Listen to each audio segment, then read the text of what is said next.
Say, what's cracking, YouTube? It's your boy 16 to life, and I'm back like I'm on a parole violation. You're down!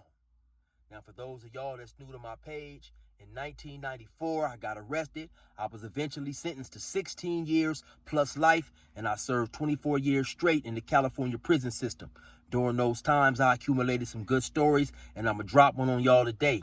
In the event you like the story, then definitely be sure to hit the like button, subscribe, and leave a comment. Most importantly, be sure to hit that notification bell. That way, anytime I drop a story, you will be notified ASAP Rocky, and you can hop on it whenever you're ready. Also, like I told y'all, man, I be rapping. Check me out. The flow is nothing like Curtis Blow, man. All you got to do is check out, I got a song. It's called Never Gave Me Therapy. It's on all major streaming sites. It's a video for that on YouTube. I got a song called Go From Here. Matter of fact, just go to my YouTube playlist. Scroll down to Gas Station, and my songs is there. You definitely going to be surprised, man. I'm working on some new music, y'all. I'm about to hop back in the studio. We're going to be dropping some heat pretty soon. But until then, let's go. Now, like I was telling y'all, if y'all been keeping up with some of my stories, I started going to Billings, Montana in 1989. I was out there hustling, selling drugs and stuff like that. Well, at one point in time, I was hanging at one of my partner's house, and his house got raided. I ran to the bathroom. I flushed my drugs. They found one bindle, and so they ended up arresting me a couple months later, possession of dangerous drugs. So I bailed out on them. So I'm going back and forth to court for about a year. And before I can go to court and get the whole situation taken care of, they ended up raiding my house. And so now I got these two cases. So long story short, I end up getting a lawyer. The lawyer tell me to plead guilty, and he's going to give me probation. I'm saying like, man, is the judge going to agree to this, you know? And he said, yeah, because, you know, I got two dope cases, so it didn't make sense to me. So I end up pleading guilty. Now, the bad thing about it is in Montana, once you plead guilty by hoping you're going to get this this deal that they've come up with, you can no longer take your plea back. And the judge is not bound by that plea agreement. So in other words, if the judge don't agree with the time that you're getting, which I was getting probation, he don't have to agree, and I still can't remove my guilty plea, and I'm gonna get sentenced that day to whatever he feels is fair. And so the deal was 5 years probation to run consecutive, both cases. But of course, long story short, the judge, he didn't agree. He ended up giving me, I think 5 or 7 years probation, but I think, no, he gave me like 10 years, a suspended sentence or something, but I had to serve 60 days right then and there. So, you know, I'm like, oh man, these suckers didn't work me. So, you know, they took my butt to jail right then. And so, so now I'm in jail, you know, and I'm going through, I went through one tank and I'm in another tank now. So I can't remember how long I was in that tank. But one day, before this incident happened, one day I'm sitting there on the phone, actually. And so I'm just talking on the phone, and all of a sudden I hear these white dudes talking real loud. You know, this dude, he stand up, he say, man, I'm not cheating. You know what? You accusing me of cheating? So they go back and forth. The dude's like, yeah, man, you cheating. I believe they was playing some poker or something. So later on, I found out that the dude's name was Carl. Now, Carl was maybe about 5'11", maybe 6 feet, probably 225, 30 pounds. He had a perm. He had a brown perm. And so he stood up and threw the cards in the face of the dudes who was calling him a cheater. And then so he walked away, walked toward the back to his cell. So now the dudes who was accusing him of cheating, it was a couple of dudes there, but it was two main dudes. So they sat there for a minute and talked among themselves and this and that, like, are you sure? You sure? So yeah, they got up and they walked back toward where he was standing at. You know, they went to go confront him. So now his cell probably was maybe about, I don't know, 30, 40 feet from the table that they was originally playing at. So, you know, of course, you know, I'm being nosy, man. I even told the person who I was talking to, I said, I'll call you back, you know. So in jail, I always used to act like I wasn't paying attention, but I'm paying attention. So I went and walked and positioned myself in a place where I could see a little better. And so they walked down there, man, and they talking to the dude. And he ended up grabbing one of them by the face and mushed him in the face and told him, you know, y'all better get up out of here before I hurt y'all, you know. So they end up walking away. So now maybe about 2 or 3 days later, you know, he's sitting, and this was a real nice jail, a day room as far as jails go, out there that they had in Billings, Montana. They had a big old floor model TV, maybe 25 inches, and they had two of them. The blacks sat on one side and the whites sat on the other side, the whites and the Indians or whatever. So he's sitting there at the chair. Now the two dudes who he had got into it with had still been scheming and plotting on him or whatever. So one of them had to what appeared to be a soap in a sock. And so while he's sitting there in the chair watching TV, all of a sudden they run up on him. The dude with the soap in the sock, bam, slap him. I guess he was trying to slap him in the back of the head or whatever, but it hit more along his shoulder. The other dude that was with him ran up on him and bang, bang, bang. Hit him a couple of times. And that's where they made the mistake. When you hop on somebody, you supposed to stay on him. Don't hop off. So they hit him a couple of times and he turned around, and just so happened the dude that was closest to him was the dude without the soap in the sock. Now, both these dudes is probably maybe about 5'8", 5'9", smaller dudes, maybe 150, 160, somewhere up in there. Like I said, Carl, he was a bigger dude. So he happened to rush the one who was closest to him, and it happened to be the dude without the sock. So he got up on him tough. Bing, bing, bing, bing, bing. He was on him. And so you could tell that he wasn't no pugilistic prize fighter or nothing like that. He was just throwing some hard hillbilly haymakers, but them things was landing like they was guided by radar. He was on old boy, and so the other dude with the soap on the sock ran up on him again and hit him again. So now when he turned around to look at him, the other dude that he was at ran and tried to grab him by the neck, and they wrestling, but he ended up grabbing him by the hair. He had the dude by the hair, and so they fell to the ground. And Carl ended up on top of the dude. And he got on top of the dude and just boom, boom, boom, boom, boom. He was bing, bing, busting him up. You know what I'm saying? He beat him into a state of deep sleep. He put him to sleep, man, like some hot cocoa and brand new pajamas or something. Old boy was asleep. So now when he turned around to get on the dude who had the soap in the sock, he started running towards him. The dude with the soap in the sock now, he ran up toward the podium to by where the sheriff was, the police or whatever. So the sheriff ended up seeing him, hollered, hey, hey, hey, hey, hey, hey. And long story short, they took both the dudes who tried to jump Carl up out of there.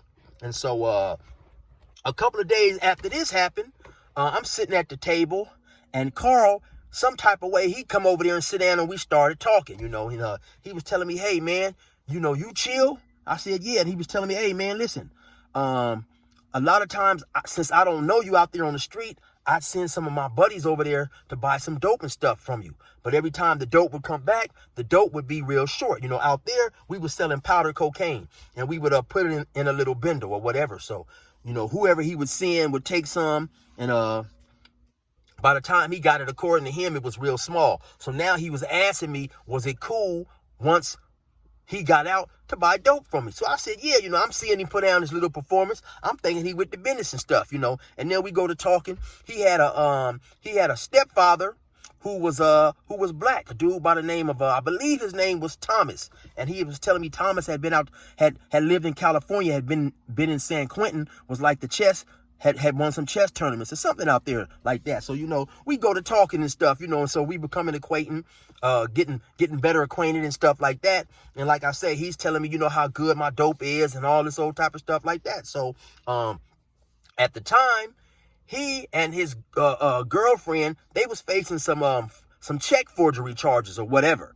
And so he was looking at a lot of time. He said they was offering him, but the deal that they was offering wasn't cool. They was trying to send his girlfriend to jail, and he wasn't accepting no deals or whatever. And so, like I said, I was only doing about 60 days. And so, we started talking and got cool. So, basically, and that's what he wanted to know, if whenever he got out, if he saw me, could he get some dope from me? So, my 60 days ended up being up, and I ended up leaving. And at the time that I left him, like I said, he told me he was going to trial. He wasn't taking no deals. So lo and behold, about 2 weeks later, guess who I see out on the street? It's Carl. Carl was asking me now, can he buy some dope from me? And I'm telling him he could, but I don't have no dope. And at the time, let me tell you what happened, how I ended up getting lucky. So while I was in jail doing that during those 60 days, I had left some dope at my girlfriend's house. I forget exactly how much it was, a couple ounces. Now, she had an older friend at the time. She was probably nothing but 20 years old. She had an older friend who was out there who was about 30. Back then, you know, you didn't assume people done cocaine or whatever, you know. So from time to time, her older friend would come over there and ask to buy some cocaine from her, telling her that she had some white dudes that she was turning tricks with and stuff like that. And also, you know, I had her, you know, selling it for me as well while I'm in there. You know, like I say, I was still paying my rent, you know, putting money on my books, stuff like that. And so one day in particular, my girlfriend at the time asked her older friend to watch her baby.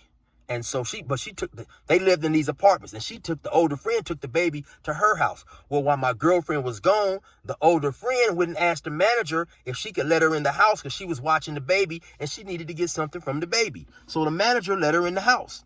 Now, unbeknownst to my girlfriend at the time, like I said, this older girl, she was smoking and using drugs. So she knew where it was stashed at. She went and got it, got her some, and went on about her business.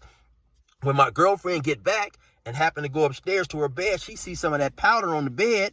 And, you know, so she see what it is, you know, whatever, realizes cocaine. And come to find out, of course, this girl had been going into drugs for quite some time. Every time she got a chance, or she'd go up and use the bathroom or whatever, sneak up in there and get some. So when she come calling me and telling me this, or excuse me, I called her and she told me this over the phone when I was in jail. Oh, I was extremely mad. I was mad. You know, I was mad. But like I say, it turned out that saved me. So once I get out now, when I get out, I only had a couple of 8 balls left, a few, you know, a little bit of powder left. So I sold that. So by the time this Carl dude gets out, I'm out of drugs. And like I was telling y'all in some of my previous stories, that's one bad thing about Montana is there's no, it's no big, like, drug city that's close to, you know, in close proximity to Billings, Montana. One second everybody may have dope, and the next second it's dry and don't nobody have none. So at this particular time, I didn't have any drugs. So Carl kept coming to me asking me, could he buy drugs? You know, 2 or 3 times a day. He wanted to get an 8 ball. He wanted to get a half an ounce, all this stuff. And I'm telling him, yeah, man, if I had it, I'd sell it to you, but I don't have it. And so maybe about a week later, I'm at the arcade bar where we hang out at. I see this other black dude. Just so happened his name was also Carl. Now, that particular Carl happened to be, at that time, he was on AWOL. They had an army base up there in Great Falls, Montana. And he would come down on the weekends and get high and go back. So, you know, he done that a couple of months. And y'all already know how that go. After a while, he got to smoking that crack and didn't want to go back. So he said to hell with it, and he was on AWOL. So anyway, Carl is standing there on the corner with some papers in his hand, and he mad and cussing and this and that. So I go up to him.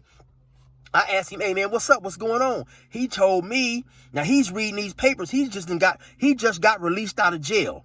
He's reading these papers telling me that, oh man, you seen white dude Carl? Carl set me up. I said, no, what you talking about? So now he said, man, look. So he's reading the paper. So the paper was basically telling him on such and such a day at 3:30, you went down to an address such and such on South 27th Street or whatever. You purchased some drugs. So Carl had set him up. Carl asked him, did he know where to get any drugs from? Now the black Carl, he wasn't nothing but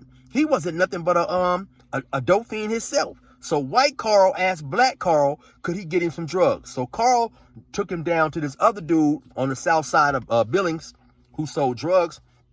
Carl went in the house and purchased the drugs, came out and sold it to white Carl. And then come to find out, white Carl was wired. And like I said, the reason why Carl knew all this, he said he remembered that day. You know, he remembered everything that they was describing in the police report. And in the police report, they did everything except put the confidential informant's name up in there. But black Carl was like, oh yeah, man, that was white Carl that set me up. And so I was like, damn. I'm thinking to myself, like, damn, man, that dude had been trying to set me up the whole time. Because keep in mind, the last time I seen him in the county jail, he said he wasn't taking no deals. Then suddenly I seen him out. He said they'd offered him a good deal and he hopped on it. So as I thought about everything, I realized he had probably been telling them in there, hey man, listen, I'm cool with Chill. Chill said he'll sell me some drugs. So if you guys will let me out, I'll go buy some drugs from Chill and set Chill up. And I'd been out there at that time, maybe about 3 years, hustling, selling drugs, and the police was really trying to get me. So the moral of that story is a person could be cool on Monday and he could be a snitch on Tuesday. So you can't trust nobody, man. You already know what it is. It's your boy 16 to life. Oh, of course, no need to mention that we never seen Carl again. White Carl, that is, So eventually, maybe about a year or so later, I got in some more trouble in California. I had to flee the scene, and I ain't been back to Billings since. But anyway, you already know what it is. It's your boy 16 to life. Resume normal program.